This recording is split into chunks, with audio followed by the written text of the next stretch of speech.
नमस्कार प्यारे बच्चों, क्या हाल चाल। तो आई होप आप सब मस्त होंगे, मजे में होंगे, स्वस्थ होंगे और आपकी पढ़ाई मस्त चल रही होगी। मेरा नाम महेश शर्मा और अपन करे जो राजस्थान बोर्ड का पर्सनल बैंक है फिजिक्स का, इसका सॉल्यूशन रही बात इंपॉर्टेंट क्वेश्चंस की जो आप मेरे को रोज बोल रहे हो, तो बच्चों आप पीवाईक्यूज प्रीवियस ईयर क्वेश्चन कीजिए, वो इंपॉर्टेंट है। इंग्लिश मीडियम के लिए मैंने पीवाईक्यूज शानदार तरीके से अपलोड कर रखे हैं चैप्टर वाइज पिछले 11 साल के। आप वो कर लोगे तो आपका बेड़ा पार हो जाएगा। रही बात जो बच्चे नीट और जेई की तैयारी कर रहे हैं, जिन्होंने अभी जनवरी या फरवरी में बोर्ड के लिए प्रिपरेशन शुरू की, वो क्या करें? तो बच्चों आपको ज्यादा दिक्कत होगी नहीं। क्यों नहीं होगी? क्योंकि आपने पूरा सिलेबस कवर कर रखा है, पूरे फॉर्मूले आपको याद है। तो क्या दिक्कत है? न्यूमेरिकल आपके वैसे हो जाएंगे क्योंकि आप तो पूरा न्यूमेरिकल्स पे आपका फोकस रहता है। तो ऑब्जेक्टिव आप कर लोगे, फिल इन द ब्लैंक्स आप कर लोगे, न्यूमेरिकल आप कर लोगे। रही बात बड़े क्वेश्चंस की, तो बड़े क्वेश्चंस के लिए आप कर जाओ पीवाईक्यूज। बड़े questions, long questions previous year question से ही रिपीट होने वाले हैं। कहाँ मिलेंगे? तो चैनल पर पूरे चैप्टर के अपलोड है पिछले 11 साल के। पीडीएफ चाहिए मेरे से पीडीएफ भी परचेज कर सकते हो। पर पीडीएफ पर चैप्टर का 11 रुपए की मिलेगी एंड टोटल 154 रुपीज की सारी पीडीएफ आपको मिल जाएगी। तो ये आप कर लीजिए, आप आराम से अच्छे नंबर ले आओगे। 95 प्लस 90 प्लस आप आराम से पहुंच जाओगे। आराम से सिलेबस कवर कर रखा है, सिलेबस कवर कर रखा है एक बार ढंग से, और पीवाईक्यूज कर लिए तो बहुत सफिशियंट है। सिलेबस ढंग से किया हुआ है, पीवाईक्यूज कर लोगे सफिशियंट है। बस इतना ही है बोर्ड के लिए, ज्यादा टेंशन वाली जरूरत टेंशन ही नहीं है। चलिए अब हम करेंगे चैप्टर नंबर 10 के क्वेश्चन। ठीक है, हिंदी में ये तो देखो शुरू में चैप्टर क्वेश्चन बैंक है। इसमें क्या दे रखे हैं आपको? पहले शॉर्ट में पूरी थ्योरी दे रखी है, जिसे आप पूरा चैप्टर शॉर्ट में रिवाइज हो जाता है, और ये कर ले तो छोटे क्वेश्चन आपके अपने आप ही हो जाएंगे। तो ये सारे जो भी फ्रिंज विड्थ वगैरह सब कुछ यहाँ पे दे रखा है। आगे आ जाते हैं, क्वेश्चन शुरू कर लेते हैं।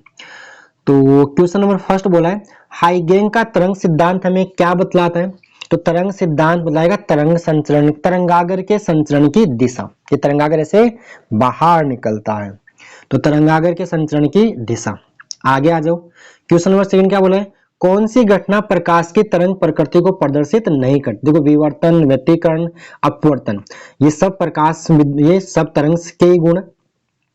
तो प्रकाश विद्युत प्रभाव तरंग प्रकृति को प्रदर्शित नहीं करता। प्रकाश विद्युत प्रभाव प्रदर्शित करता है प्रकाश की कणीय प्रकृति। क्योंकि प्रकाश की प्रकृति ड्यूल द्वैत होती है, ड्यूल नेचर होती है। तो प्रकाश विद्युत प्रभाव को तभी समझ सकते हैं जब मान ले कि प्रकाश एक कण है, तो प्रकाश विद्युत प्रभाव। ठीक है, आगे आ जाओ, क्वेश्चन नंबर थर्ड बोल रखा है एक मिनट, क्या बोल रखा है, 3000 एंगस्ट्रॉम तरंग दैर्ध्य वाले प्रकाश की आवर्ती। तो यहाँ एक फॉर्मूला आपको याद होना चाहिए। ये फॉर्मूला होता है v बराबर एफ लेमडा होता है। अब प्रकाश का वेग अपन निर्वात में c मान लो, c बराबर एफ लेमडा बोल दे, तो आवर्ती यहां से आएगी एफ बराबर c बाई लेमडा। c क्या होता है? निर्वात में प्रकाश का वेग, तो कितना होता है? 3 गुणा 10 की घात 8 होता है। नीचे लेमडा एंगस्ट्रॉम में, तो 3000 एंगस्ट्रॉम का मतलब 3000 गुणा 10 की घात माइनस का 10 करेंगे। तो ध्यान से आप देखोगे तो ये 1000 हो जाएगा। 1000 गुणा 10 की घात माइनस 10, यानी नीचे आएगा 10 की घात 8, ऊपर आए नीचे, ऊपर 10 की घात 8, नीचे 10 की घात माइनस का 7 रहेगा, माइनस 7 ऊपर जाएगा तो प्लस 7 बन जाएगा, तो 10 की घात 15 हर्ट्ज, यानी 10 की घात 15 चक्कर पर सेकंड। तो ऑप्शन इसका बी सही रहेगा। एक बार देख लो, इसको रब कर रहा हूं। ठीक है, तो ये सीधा फॉर्मूला v वेग, f आवर्ती और लेमडा तरंग दैर्ध्य। वेग को मैंने यहाँ पे c लिखा, निर्वात मान लेते, कोई माध्यम नहीं दिया है तो आएगा 10 की घात 15 चक्कर पर सेकंड। क्लियर। आगे आ जाओ, क्वेश्चन नंबर 4 क्या बोल रखा है, निम्न में से कौन प्रकाश की कण प्रकृति को दर्शाता है? तो कण प्रकृति को प्रदर्शित करता है प्रकाश विद्युत प्रभाव, व्यतिकरण, अपवर्तन, ध्रुवण। तरंगों को डिफाइन करेंगे। प्रकाश विद्युत प्रभाव प्रकाश की कणीय प्रकृति को प्रदर्शित करता है। क्या बात क्लियर है? चलिए आगे आ जाते हैं। नेक्स्ट बोला हुआ क्वेश्चन नंबर 5 क्या बोला है, हाइगेन्स के तरंग सिद्धांत के अनुसार किसी तरंगागर पर स्थित एक बिंदु को माना जा सकता है तो तरंगागर का नया स्रोत। तरंगागर पर स्थित प्रत्येक बिंदु एक नए प्रकाश स्रोत की तरह कार्य करता है। और यहाँ पे आपको बताना चाहिए, बिंदुवत प्रकाश स्रोत का तरंगागर गोलाकार, और जैसे बल्ब का दे दिया तो बल्ब का प्रकाश स्रोत तरंगागर गोलाकार होगा। रेखीय प्रकाश स्रोत ट्यूबलाइट, उसका तरंगागर बेलनाकार होगा। और अगर प्रकाश स्रोत अनंत पर है तो तरंगागर क्या होते हैं? एक दूसरे के समांतर तल होते हैं, यानी समांतर तल बनेगा। ठीक है, आगे आ जाओ, क्वेश्चन नंबर 6 का बोला है, साबुन का एक बुलबुला किस कारण से रंगीन दिखाई पड़ता है? तो ये प्रकाश के व्यतिकरण के कारण रंगीन दिखाई देता है। क्लियर है? आगे आ जाइए नेक्स्ट। दो तरंगे कला संबंध कहलाती है। तो यहां से कला संबंध स्रोत आपको याद है, वे स्रोत जिनसे उत्सर्जित तरंगों के मध्य कलांतर शून्य हो या समय के साथ नियत रहे, क्या कहलाते हैं? कला संबंध स्रोत कहलाते हैं। तो यहाँ पे कला संबंध स्रोत के लिए क्या होना चाहिए? कलांतर शून्य, यानी कलांतर समय पर डिपेंड नहीं करे, यानी दोनों की आवर्ती बराबर होनी चाहिए। आवर्ती बराबर होनी चाहिए। यहाँ आवर्ती का तो ऑप्शन दिया नहीं है, तो तरंग दैर्ध्य आवर्ती तरंग दैर्ध्य के रूप में बोल दो। तो यहाँ पे तरंग दैर्ध्य समान हो एवं कलांतर नियत हो। तरंग दैर्ध्य समान हो, तरंग दैर्ध्य सेम रहेगी तो आवर्ती भी सेम रहेगी, क्योंकि ठीक है। तो तरंग दैर्ध्य समान एवं कलांतर नियत हो, समय के साथ चेंज नहीं, तो इसका ऑप्शन डी सही रहेगा। क्लियर है? आगे आ जाते हैं। क्वेश्चन नंबर 8 क्या बोला है? यंग के प्रयोग में दो स्लिटों के बीच की दूरी आधी तथा स्लिट एवं पर्दे के बीच की दूरी दुगुनी करने पर फ्रिंज चौड़ाई। तो यहाँ पे आपको फ्रिंज चौड़ाई का जो फॉर्मूला होता है, बीटा बराबर क्या होता है? Lambda capital D by small D होता है, ये होता है। तो क्या स्लिटों के जो स्मॉल डी होता है ना, वो तो होता है ऐसा ना, ये ऐसा होता है YDSE, ये स्लिट फर्स्ट S1 S2, यहाँ पे पर्दा होता है, ये दूरी कैपिटल डी होती है और इनके बीच की दूरी हो जाती है स्मॉल डी होती है। तो क्या बोल रहा है? स्लिटों के बीच की दूरी आधी, यानी ये तो कर रहा है D/2, ठीक है, तथा पर्दे स्लिट एवं पर्दे के बीच की दुगुनी, ये दुगुनी कर रहा है। तो देखो दो ऊपर जाएगा तो क्या हो जाएगा? 4 lambda capital D by small D होगा, तो 4 गुना हो जाएगी। क्या हो जाएगी? पहले से ऑप्शन डी 4 गुना हो जाएंगे फ्रिंज चौड़ाई का डेरिवेशन। हालांकि फ्रिंज चौड़ाई वैसे सिलेबस में बोला हुआ नहीं था, लेकिन आप कर जाइए, मैंने तो वैसे करवा रखा आपको, नोट्स में भी करवा रखा है और पहले इसका PYQ में मैंने इसका डेरिवेशन करवा रखा है। कोई बड़ी चीज तो नहीं भाई, पूरा व्यतिकरण पढ़ते तो लास्ट में दोहरान कर लीजिए। दो क्रमागत चमकीली या दो क्रमागत मतलब दो क्रमागत दीप्त या अदीप्त फ्रिंजों के बीच की दूरी को बोलते हैं फ्रिंज चौड़ाई। बीटा का जो फॉर्मूला होता है वो होता है lambda capital D by small D. यहाँ होता है lambda D capital D small D देके आपसे फ्रिंज चौड़ाई पूछ लिया हम, फ्रिंज चौड़ाई देके आपसे तरंग दैर्ध्य डी स्मॉल डी कुछ पूछ सकते हैं। तो बीटा बराबर lambda capital D by small D होता है फॉर्मूला, ठीक है। आगे आ जाते हैं क्वेश्चन नंबर 9। फ्रेनेल के प्रयोग में फ्रिंज चौड़ाई निम्न से किस दूरी पर निर्भर करती है? तो फ्रेनेल का प्रयोग, इसको आप छोड़िएगा बच्चों, क्वेश्चन ये तो सिलेबस का आउट ऑफ सिलेबस समझिए इसको। तो क्वेश्चन नंबर 10 क्या बोला है? किसी अवरोध के किनारों पर प्रकाश किरण के मुड़ने की क्रियाओं को बोलते हैं। तो किसी दवारक या अवरोध के किनारों से प्रकाश के मुड़ने व उसके ज्यामितीय छाया में प्रकाश के प्रसार को बच्चों बोलते हैं विवर्तन, डिफ्रैक्शन। क्या बोलेंगे? विवर्तन बोलते हैं। क्लियर? आगे आ जाइए क्वेश्चन नंबर 11 क्या बोला है?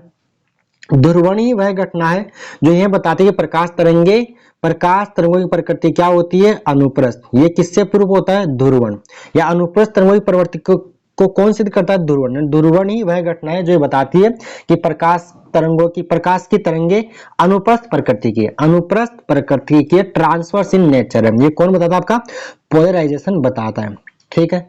आगे बात करते हैं। प्रकाश संचरण की दिशा, प्रकाश किरण तरंगागर के होती है। तरंग और तरंगागर दोनों होते हैं एक दूसरे के लंबवत। क्या होते हैं?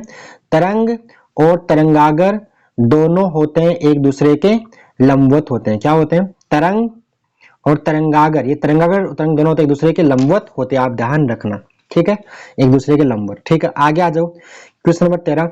तरंग की तरंग जितनी अधिक होगी उसका विवर्तन उतना ही कम होगा। विवर्तन के लिए क्या होना चाहिए? तरंग दैर्ध्य बहुत कम होनी चाहिए, ठीक है। तरंग जितनी ज्यादा होगी उसका विवर्तन, रुकना तरंग जितनी कम होगी, तरंग जितनी अधिक होगी उसका विवर्तन उतना ही अधिक होगा, अधिक ज्यादा होगा, अधिक होगा। देखो ध्वनि है ना, ध्वनि एक रूम से, मैं यहाँ बोल रहा हूँ, मेरी आवाज दूसरे रूम में भी जा रही होगी, क्यों? क्योंकि इसकी तरंग ज्यादा तो मुड़ जाती है जल्दी, तो तरंग की तरंग जितनी अधिक होगी उसका विवर्तन उतना ही, विवर्तन मुड़ना, एक तरह से तरंग का वेव का मुड़ना ही विवर्तन है, तो उतना ही अधिक होगा। इसका आंसर होगा अधिक। क्या होगा? अधिक, ठीक है। और उसके बाद एक क्वेश्चन और पूछता है, मतलब विवर्तन के लिए आवश्यक शर्त, तो विवर्तन की आवश्यक शर्त है कि दवारे के अवरोधक का आकार तरंग की तरंग दैर्ध्य कोटि का होना चाहिए। एक मिनट रुकना। तो ये तो होगी विवर्तन की शर्त। चलो अगला क्वेश्चन करते हैं। क्वेश्चन नंबर 14 क्या है? ध्रुवित प्रकाश में जिस तल में दोलन होते हैं उस तल को बोलते हैं कंपन तल। क्या बोलेंगे? इसका आंसर होगा 14 का कंपन तल। कंपन तल और कंपन तल के लंबवत तल को बोलते हैं ध्रुवण तल। क्या बोलेंगे? ध्रुवण तल। अगला क्वेश्चन नंबर 15 क्या बोला है? किसी तरंग के लिए पथांतर डेल्टा व कलांतर फाई का अनुपात। तो देखो क्या होता है, आपको फॉर्मूला याद होना चाहिए। डेल्टा फाई बराबर होता है 2 pi by lambda into delta x. ठीक है, इन्होंने दिखा रखा है पथांतर को डेल्टा से और कलांतर को फाई से। डेल्टा एक्स लिखना चाहिए था वैसे तो पूछ क्या रहा है अपने से पथांतर और कलांतर का अनुपात। तो डेल्टा एक्स बटे में डेल्टा फाई जो आने वाला है वो आएगा लेमडा बटे 2 पाई। सही है, ये यहां पे ले आओ तो लेमडा बटे 2 पाई। इसका आंसर क्या हो जाएगा, लेमडा बटे 2 पाई। यानी याद कर लीजिए डेल्टा फाई बराबर 2 पाई बाई लेमडा इंटू में डेल्टा एक्स होता है। मतलब कलांतर बराबर 2 पाई बाई लेमडा इंटू पथांतर होता है। यहाँ पे एग्जाम में कई बार कलांतर का मान देके पथांतर पूछता है या पथांतर का मान देके कलांतर भी आपसे पूछ सकता है, तो आपको ये बताना आना चाहिए। तो फॉर्मूला हो गया। अगला क्वेश्चन है यहाँ पे 16वां क्या बोला है, व्यतिकरण के पैटर्न में अदीप्त अथवा दीप्त फ्रिंजों की चौड़ाई का मान तो ये समान होता है। व्यतिकरण में दीप्त और अदीप्त फ्रिंजों की चौड़ाई क्या होती है, बीटा बराबर lambda capital D by small D, ये समान होती है चाहे आपका दीप्त हो चाहे अदीप्त हो। ठीक है, दीप्त और अदीप्त के लिए। आगे है क्वेश्चन नंबर 17, क्या बोला है, व्यतिकरण में समपोषी व्यतिकरण अथवा दीप्त फ्रिंज प्राप्त करने के लिए पथांतर। तो ये समपोषी व्यतिकरण पथांतर डेल्टा एक्स बराबर एन लेमडा होता है। क्या होता है, एन लेमडा, जहां एन बराबर क्या होता है 0 1 2 3 एंड सोन। और कलांतर पूछे समपोषी व्यतिकरण के लिए या दीप्त फ्रिंज के लिए कलांतर होता है डेल्टा फाई होता है 2n पाई, पाई का समगुणज कलांतर 2n पाई, जहां n बराबर 0 1 2 3 रहेगा। तो कलांतर भी बता दिया और पथांतर भी आपको बता दिया। यहीं पे बात करते हैं आगे, कहां गए, नीचे गए। आगे क्या बोला हुआ है, विनाशी व्यतिकरण अथवा अदीप्त फ्रिंज प्राप्त करने के लिए पथांतर। तो इसके लिए पथांतर होता है lambda by 2n minus 1 lambda by 2 होता है। 2n माइनस 1 लेमडा बाई 2 होता है, जहां n शुरू करना आपको 1 से 1 2 3, जैसे लेमडा बाई 2 3 लेमडा बाई 2 ऐसा आएगा, lambda by 2 3 lambda by 2 5 lambda by 2 ऐसा आएगा। ठीक है, और उसके बाद कलांतर पूछे तो कलांतर होगा विनाशी व्यतिकरण के लिए 2n माइनस 1 पाई, यानी पाई का विषम गुणज तो होता है कलांतर विनाशी व्यतिकरण के लिए, और पथांतर होता है लेमडा बाई 2 का विषम गुणज, यानी 2n माइनस 1 लेमडा बाई 2 रहेगा। ठीक है, आगे देखते हैं क्वेश्चन नंबर 19 क्या बोला है, दो कलासम स्रोतों की आवर्ती। तो कलासम स्रोतों की आवर्ती क्या होती है, समान होती है, ओमेगा 1 बराबर ओमेगा 2। एक वर्णी प्रकाश स्रोत में आवर्तियों की संख्या होती है डैश डैश। तो एक वर्णी यानी मोनोक्रोमेटिक सिंगल कलर, यानी आवर्ती उसमें एक ही रहेगी। क्या रहेगी, एक ही आवर्ती रहेगी। अगला क्वेश्चन है मेलस के नियम संबंधित सूत्र। तो मेलस का नियम क्या होता है, आई बराबर आई नोट कोस स्क्वायर थीटा, ये होता है मेलस का नियम। ठीक है, बाकी आप ये कर लेना और तो आप कर ही लोगे। तो ये थे क्वेश्चन नंबर चैप्टर नंबर आपके 10 के क्वेश्चंस। बाकी न्यूमेरिकल वगैरह आप इसके देख जाना, छोटे छोटे न्यूमेरिकल है, सिंपल फॉर्मूला बेस है, ईवाईडीएससी के न्यूमेरिकल सारे के सारे। ओके क्लियर, तो ये हो गए। आगे फिर करेंगे चैप्टर नंबर 11 विकिरण, जो आपका dual nature of matter and radiation, विकिरण तथा द्रव्य की द्वैत प्रकृति के क्वेश्चंस। ठीक है, ओके प्यारे बच्चों, धन्यवाद।